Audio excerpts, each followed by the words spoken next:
Bu modelimizin çəkimində fərqli bir alətdən istifadə qaydasını görəcəksiniz. Bu da fillet olacaq. Fillet sketch olaraq adlandırılır.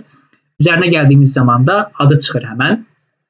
Əvvəlcə deyim ki, burada gördüyünüz radiusları görməzdən gəlin. Bu radiusları çəkməyəcəyik ilk başda, daha sonra əlavə edəcəyik filletdən istifadə edərək. İlk olaraq nə edirdik? Originimizi müəyyən edirdik. Burada tam mərkəzdə bir nöqtə qoymuşam. Bu şəkildə origininizi tam mərkəzə qoymağınız daha məsləhətlidir.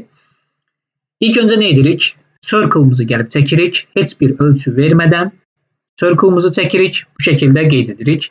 Eski basıram. Daha sonra filletləri görməzdən gəlib rectangle'ımızı çəkəcəyik burada. Square olaraq da deyə bilərik. 100-ün 100-ədir, yəni kvadrat. Gəlirik mərkəzdən olan kvadratı seçib bu şəkildə çəkirik. Heç bir ölçü vermirik yenə, çünki fiquru tamamlamamışıq. İndi gəlirəm, buradakı filletləri verirəm. Fillet necə işləyir, onu göstərdim həmən sizə.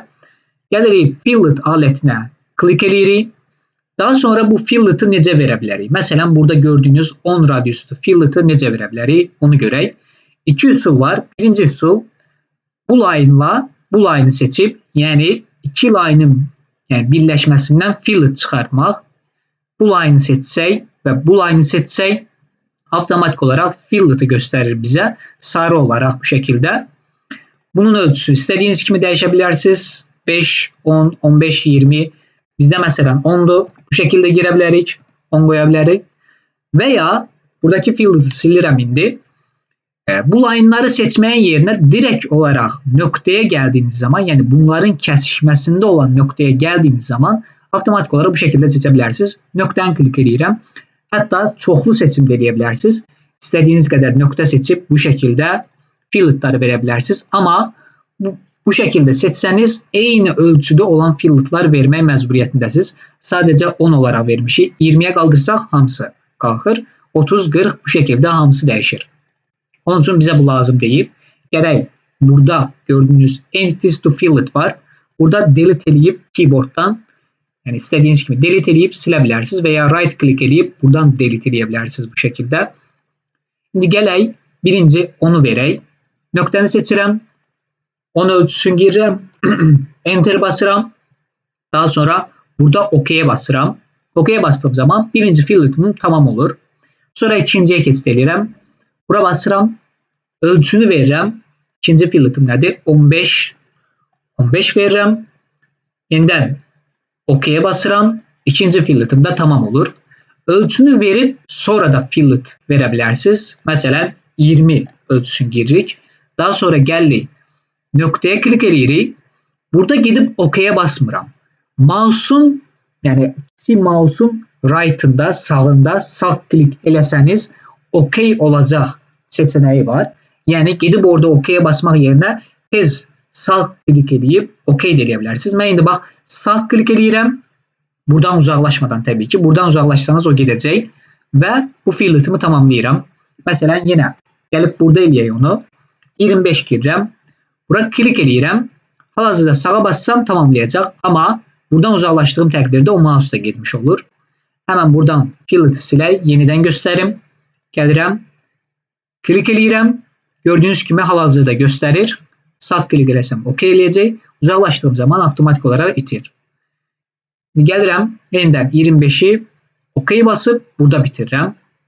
OK basıram və artıq mənim figurumun shape'i, yəni görünüşü tamamilə uyğundur buradakı şəklə. İndi qaldı sadəcə ölçüləndirmə. Əvvəlcə bu 100 ölçüləri verək. Bu 50 ölçüsünü verməyə ehtiyac yoxdur. Tam mərkəzdən də onsuz da. Burada olan bütün ölçüləri verməyə ehtiyac yoxdur. Bunu yaddan çıxarmayın. İlla burada olan bütün ölçüləri verib, yəni modelimizdə çoxlu ölçülər yaratmaq əksinə modelimizi biraz daha yükləyir. Onun üçün 100 ölçülərini versəniz bəs eləyir. Onsuz da tam mərkəzdəndir. Smart Dimension'a gedirəm. Bu line'ı seçməyin. Çünki bu line'ın ölçüsü 100 deyil. 100 olan bu line'la bu line, yəni bu xəttlər arasında olan məsafədir. Onun üçün bu xətti seçirəm və ən axırıncı bu xətti seçirəm. Daha sonra 100 ölçüsünü girirəm. Yenə bu line'la bu line arasında məsafə. Bu xətti seçirəm. Bu xətti seçirəm. Bu şəkildə 100 girirəm. İngilis dilində bəzi ifadələri istifadə etməyimin səbəbi bu sahədə işləyəcəksinizsə, gələcəkdə mexanika dizayn mühəndisi olaraq işləyəcəksinizsə, işdə %99 ehtimalla terimlərin hamısını ingiliscə istifadə edəcəksiniz. İstər Azərbaycanda işləyin, istər xarici bir şirkətdə işləyin, fərqi yoxdur. SolidWorks-u və ya mexanika dizayn mühəndislərinin istifadə elədiyi dil, əsas dillərdən biri də ingilis dilidir ki, çünki bütün proqram onun üzərinə qurulur və bütün mənbələr ingilis dili üzərinə qurulduğu üçün bu şəkildə yadda saxlamanız daha yaxşı olar. Məsələn, hər hansısa bir şey tapa bilmirsinizsə, Google-da tez araşdırıb, tapmaq istəyirsinizsə, ingiliscəniz biraz daha yüksək səviyyədə olsa, daha sürətli bir şəkildə axtarıb tapa bilərsiniz. Təbii ki, sadə şeylər tapmaq daha rahat olur, amma kompleks şeylər tapmaq üçün illa ingilis dili səviyyənizin yüksək olması lazımdır və işdə uğur qazanıb daha da irəli getmək istəyirsinizsə, ingilis dili həqiqətən çox önəmlidir. Yəni, mexanika dizayn mühəndisləri üçün və SolidWorks sahəsində işləyənlər üçün. Qaldı tam mərkəzdə olan çevrənin radiusu və ya biz təbii ki, bu çevrənin diametrini verəcəyik. Bunun ölçüləndirməsi Smart Dimension-dayı hal-hazırda tam bu çevrənin ölçüləndirməsini veririk. Radiusu 30 olduğu üçün 60 olaraq yazıram bura. Enter basıram və bu şəkildə modelimizi tamamlamış oluram. Keçək bir sonraki modelə.